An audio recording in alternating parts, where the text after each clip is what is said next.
fiery horse with the speed of light, a cloud of dust, and a hearty hi-yo Silver, the Lone Ranger.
With his faithful Indian companion, Tonto, the daring and resourceful masked rider of the plains led the fight for law and order in the early western United States.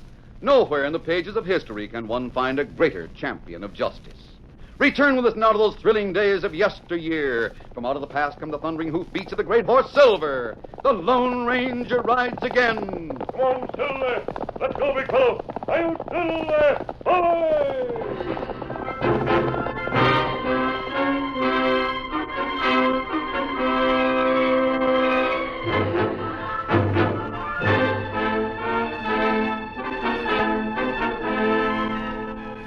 Daniel Graham, deeply religious, had gone into the West years before to establish a small community where men and women might live in true peace. He had founded such a place on a vast acreage outside Frontier Town and had returned to lead his friends and neighbors back to the place of which they had dreamed and for which they had prayed. Now, on the eve before their departure westward, a group of the men came to Daniel Graham's home. His wife, Laura, answered. Why, good evening. This is a surprise. Daniel! Oh, come in, do come in. Howdy, Miss Graham. Is something the matter? You seem ill at ease. What is it, Otto? Otto Brandoff, tall, blond, and rosy-cheeked, but rugged, stepped from the inarticulate group and spoke. Daniel, you know we're with you in whatever you do.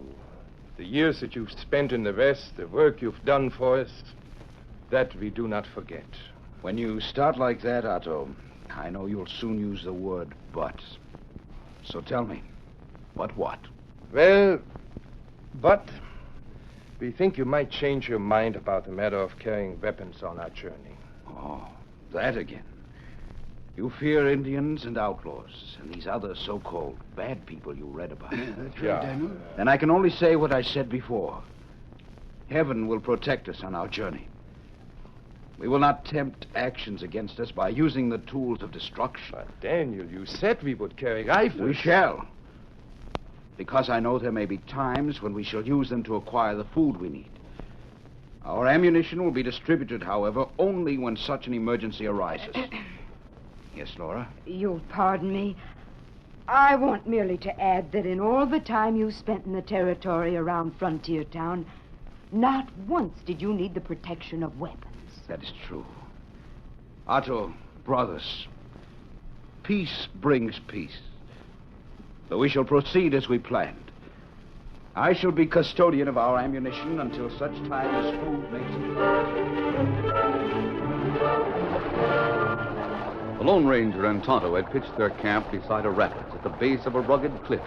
The raging water swept wildly over jagged rocks, then leaped into space a half-mile downstream in a thundering waterfall. It was shortly after daybreak.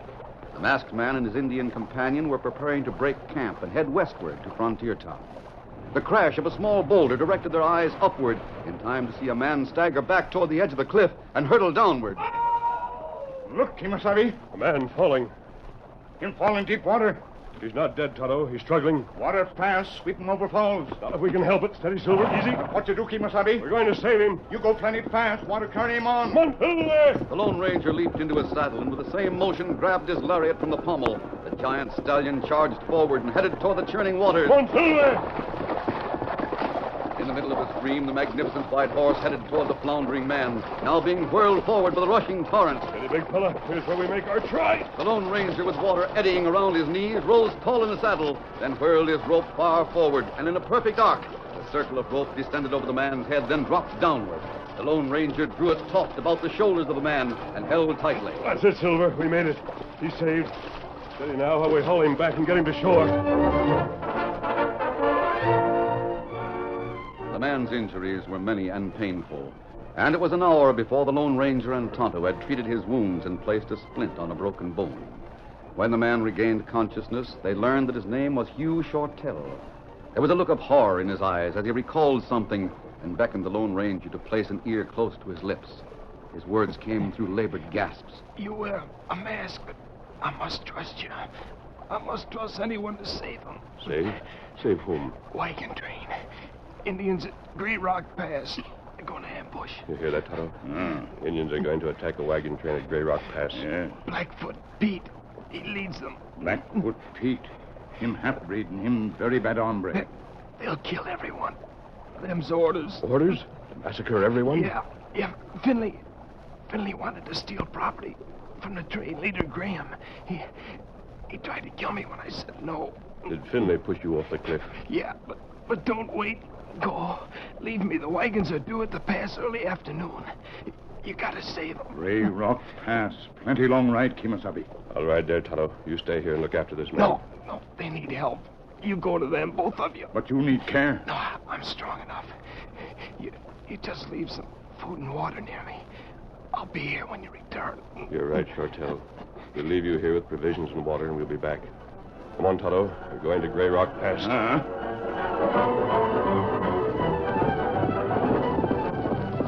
Come on, Silver. Faster, big fella.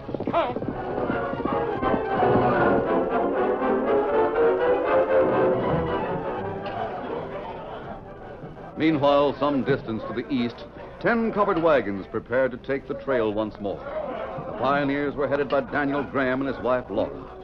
Daniel had gone west years before to work and acquire the land beyond Frontier Town, where he was now leading them. As he started to climb into his seat in the lead wagon, Otto Brandolph came to him, a worried look on his face. What is it, Brother Otto? You look troubled. Yeah, but it is the other men who are more so. It is about the journey ahead, Daniel. They're still in fear of Indians. Yeah, that is what it is. Otto, our journey is heaven-blessed. We have come this far without trial or hardship, have we not? The men realize this, Daniel. Still, they would feel better if you'd provide a few rounds of ammunition for the guns they carry. No, that I shall not do. All men are brothers. It is not for us to raise a hand against any man. We must travel in peace without fear. Daniel, perhaps if you gave them a few rounds of shells, their fears might be eased. No, Laura. Their ammunition must be faith alone. Tell them that, Otto. Yeah, Daniel. As you say. I know this country well. We are but 2 days from Frontier Town. After we get through Grey Rock Pass, the rest of our journey will be easy. We stop at Grey Rock Pass today? At a stream a few miles beyond the pass. I will talk to the group at that point. Go now. Tell the men we have naught to fear. Sure, Daniel. I do that. Daniel, we do have ammunition for emergency. Plenty for game and fowl, Laura. But none to fight our fellow men. We shall be going then. Of course, at once. Let me help you up. Ready? Go! Get up. Come on, get up there. Get that oar. In this mail. Get up there. Oh, Laura, we'll soon be in our earthly promised land. Wait till you see it. It's an Eden. Oh, it will be good to see Bart Finley again. I've advised him of our coming. He'll be waiting for us. Bart Finley was waiting for the pioneers, but not in Frontier Town, nor as their protector. Deep in the thicket above Gray Rock Pass, the heavy, dark, and glowering man talked to the half-breed, Blackfoot Pete. I don't want those Injuns of yours to see me, Pete. Get back to them. You're all set?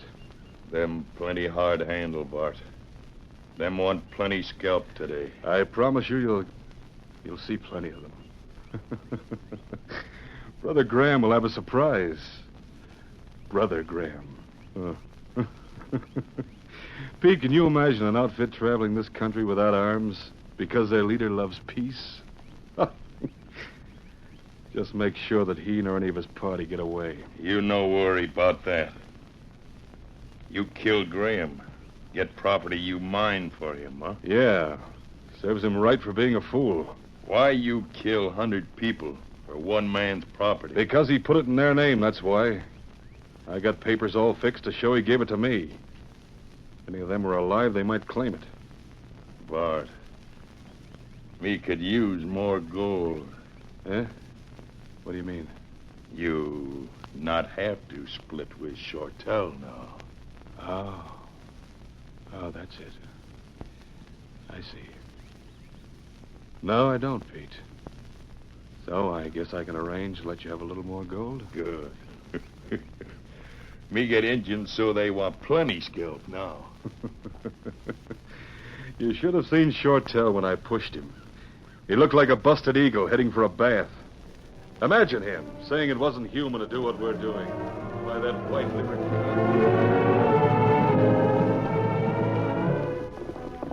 The Lone Ranger and Tonto reached the hills above Gray Rock Pass shortly before high noon. Oh, Silver. Look, Tonto. Top of the ridge. Me see. 2 Indians in war paint. Them scouting. Look down below, among the trees. More Indians. Shortell was right, Tonto. We must ride quick, stop wagons, get help. Intercepting them and turning them back is the important thing now. We'll have to ride along the back trail or we'd be seen. You've been seen. Up with those arms, both of you. That's it. Keep them there. Man, you can't do this. There are Indians down at the pass, ready to attack white settlers. Good. Forget about them. Keep your arms high. You mean you let Indians kill white men? He does, Tonto. This must be Finley, the man Shortell told us about. Shortell? How could he? Shortell didn't die when you pushed him off the cliff, Finley. That's why we're here. He told us everything. Eh? He didn't die. Well, you're going to die in just a very few minutes. I'll hunt Shortell down later. What do you intend to do, Finley? Right now, I'm having you throw your guns here in front of me. Then I'll show you a new way to die. A good one. Come on, keep those arms up and walk your horses over this way. Slow. No tricks. Come, Scout. Come. Standing to the side of the trail near the underbrush, Bart Finley kept his gun pointing at the 2 riders. Lower your fingers as much as an inch and I'll drill you. Responding to the knee pressure of the Lone Ranger and Tonto, the 2 horses filed to where the alert Finley stood. Silver passed him slowly. I'll take your gun from your holster as you pass. Then suddenly the great white stallion swerved, and his rear hoofs raised into the air, kicking the gun from the startled Finley's hand and into an arc above his head. At the same instant, Tonto dived forward from his horse, landing on the man's shoulder, crashing him to the ground. Easy, Silver. Steady. Nice work, Silver. Steady, boy. All right, Tonto. Let him up. You're covered, Finley. Get your hands up. I'll take his gun, Tonto. Kimasabi, look to east. Covered wagons. It's a wagon train, Tonto. We can't wait here. We must get to them at once. Finley, get up there into the saddle. What? You heard me. You're coming with us. No matter how this game turns out, Finley, you're going to lose. I said get up there. Do what friends say, Finley. That's it. Steady, easy, Silver. I'll have my gun in your back, so don't try anything. Silver, it'll be twice as hard, but you can do it. Let's go, big fella. Get off. One, Finley!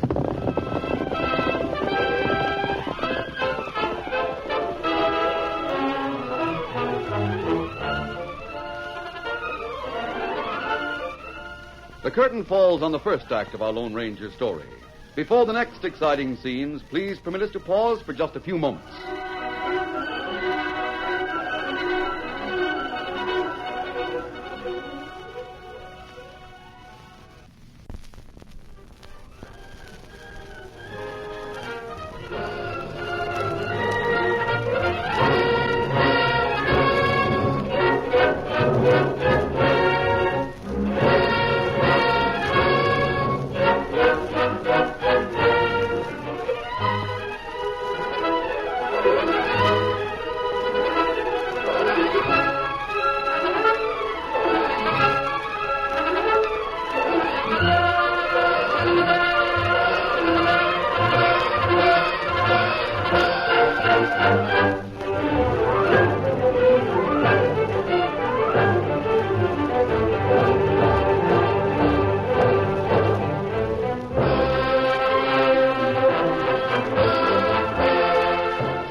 Now to continue our story. Back in the hills overlooking Grey Rock Pass, Blackfoot Pete had left Bart Finley and returned to the spot where his Indian killers had gathered in greatest numbers. Hiding in the hills since the evening before, the red men in Blackfoot Pete's band, the worst of many tribes, had been working themselves into a state of warlike frenzy. One of the many bands, more restless than the others, sent their spokesman, Gray Moon, to talk to Blackfoot Pete. Pete. What do you want, Gray Moon? Tawa, Minaway, no color. Stop. Speak white man's words. Me not know words your tribe speaks. So? What do you make say? Brave say. When come wagon? Soon. Plenty soon. Scouts keep watch. They say, spirit high now. Wagon not come soon. Spirit die. Who's big chief now? You big chief. Then do as chief say. Go. But wait. Stay here. Wolf, what you know? You bring word? Wagon stop other side of pass. Me see 'em. Stop. How far other side? 2-3 mile maybe. It not good. So, not good. What are you talking about, Wolf? Wagon stop. Why wagon stop? Riders from hills meet wagon. Make 'em stop. Riders from here? Who? One Injun. Not know who. Other two make ride on same horse. Big white horse. Man with mask on face. Other just man. Big. Dark. What's this? That sound like... No, can't be. You know who? Gray Moon. Wolf. Go back to men. Tell them mount horses. We attack soon. Me leave here a few minutes. See if man is where me leave him. If not, me come back, give quick signal. Wagon's not in pass. Why signal now? If Finley not where me leave, and we not wait for wagons to come to pass, we go to them. Good. We give word. Go then. Have men ready. Man in white mask on white horse. An Injun with him. Me one.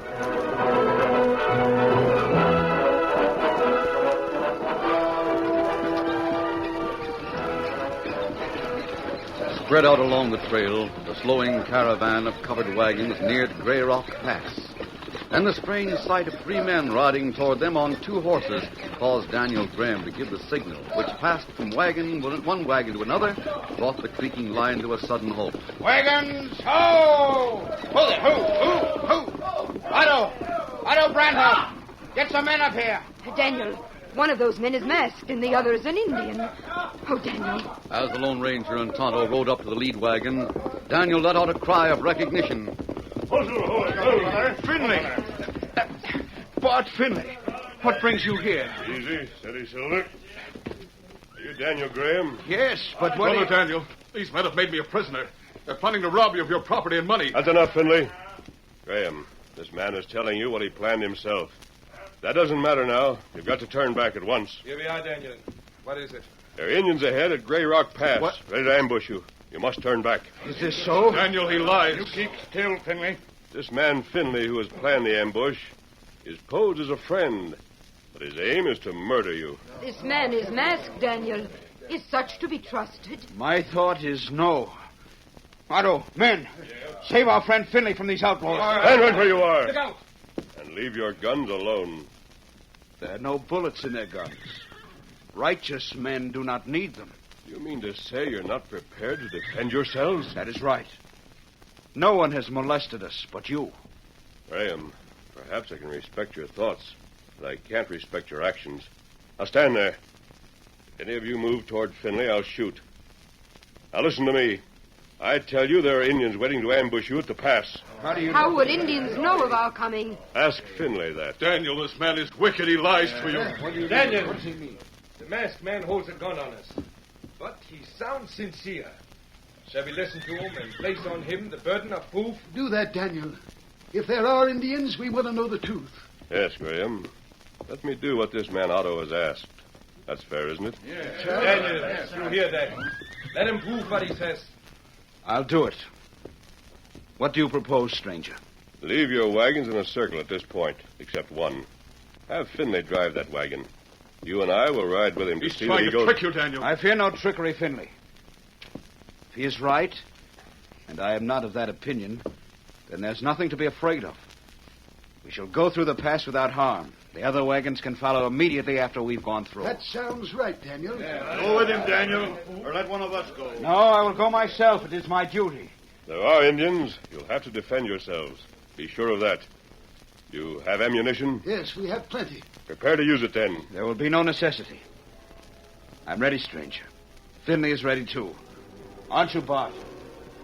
The Lone Ranger had forced a showdown. Bart Finley was in terror of losing his life, yet he figured the Ranger would not dare approach the pass because the life of the masked man as well as that of Graham would be in peril as great as his own. So he decided to brazen it. All right, stranger.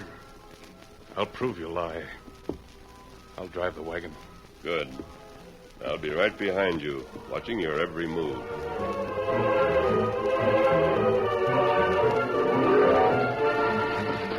Get up there. Come on. Get up. A few minutes later, the covered wagon headed toward Grey Rock Pass with Bart Finley driving. The Lone Ranger, his gun hand ready, remained inside with Graham, directly behind Finley. A mile passed. Now the wagon was nearing the entrance to the pass. The Ranger had shown no signs of relenting, and beads of perspiration began to form on Finley's brow. Soon he was fearful. His fear took on the actions of trembling. Hold there. Hold, boy. I can't. I won't go any further. What are you afraid of, Finley? Not Indians? No, it's just that... Listen. They've seen us. They're coming after us. Look! Yes, look. Riding down from the hills, Indians. There are Indians. Turn around, drive for it. They'll kill us all of us. You hear, Graham? You know that, Finley, because those were your orders, weren't they? Yes, they were my orders. Only save me. Get us out of here, you'll be killed. No, don't! Oh. This is your trusted friend, Graham. Here, take it. I couldn't believe it. Can't believe it now, but you've shown me. And now it's too late. It's not too late. Grab those reins and turn the horses. I'll get to the tailgate and hold the Indians off. They don't expect guns. Get up. Turn around, boys. Daniel Graham wheeled the horses, and when they'd turned, began to whip them as they headed at a furious pace to where the other wagons had formed a circle. The Indians were getting closer, while the unconscious Finley tossed from side to side in the lurching wagon. The Lone Ranger, resting on one knee, leaned against the tailboard and kept steady aim. As the first hard-riding Indians drew near, the masked man began to shoot. Not expecting gunplay or defense, the charging Indians slowed down when one after another their leading riders tumbled to the ground from their horses. We're making it, stranger. We're back. Otto, get the ammunition. Pass it out. Pass out the ammunition. Ho. As the wagon came to a halt, the Lone Ranger ordered the men to take places in the circle of wagons. But first they rushed to where the bullets were being handed out. Get on, men. Get your bullets. This way. Daniel, you're safe. The masked man told the truth. Yes, Otto, all truth. But now the fight comes first. Where are my bullets? Don't fire till they're close. Make your shots tell. They will, stranger. They are good marksmen, all of them. You will see, so am I. Then come now, Kimasabi. Get ready. You keep an eye on the rear, Tonto. This is it, men. Get ready to fire. Ready? Fire! Give it to them. I got one. Look at him fall. I got another. Those Indians don't know what hit them, Tonto. These men, good shots. Look, Kimasabi. Man on gray horse riding round. Him, Blackfoot Pete. Where? There. Oh, I see him. Wait till I get a bead on him. There. You hit him, Kimasabi. Him fall off horse. Give it to them now. Don't stop. Our chief is down.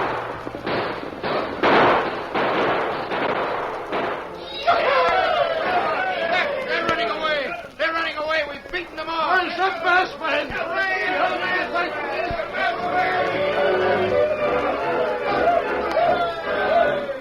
The unexpected defense by the pioneers and the loss of their leader, Blackfoot Pete, had been too much for the Indians.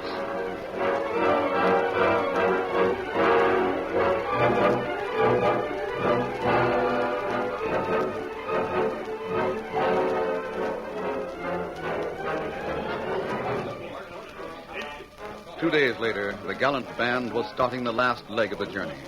They would reach Frontier Town that day. The Lone Ranger and Tonto, who had led them through the country to the spot where they now broke camp, joined the circle of people near the lead wagon. In the center were Daniel and Laura Graham and Otto Brandel. Here, the two of them now. Graham, I've just finished talking to Shortell. He says he's ready to tell everything and will when you get him to Frontier Town. Well, him in wagon next to one where men guard Finley. We put him there. That is good. It is wonderful to know that the man has repented his evil. And a good thing he lived to tell us of the plot. Graham, make sure your men keep a sharp eye on Finley.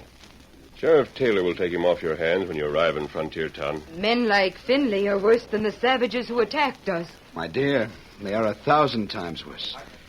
They have the use of reason, a knowledge of good and bad.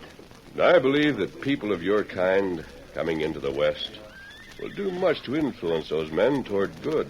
It is our hope that we may do so. You will.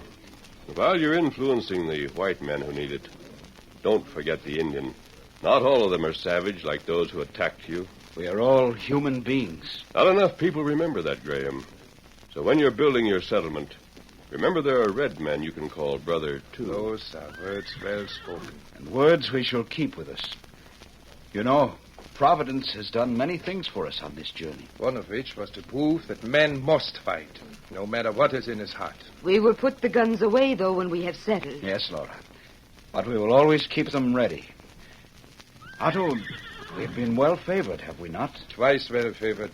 Besides heaven, we also had this masked man. But what happened? He's gone. It is his way, I am told, to come to those in trouble and to leave when they are free of it. Is that so? But who is he? Didn't you know, Otto? Why, that is the Lone Ranger.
This is a copyrighted feature originated by George W. Trendle and directed by Charles D. Livingston.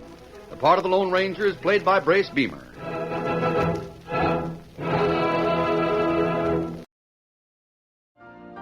You've been listening to the OTR Gold Network. Find more classic radio at otrgold.com.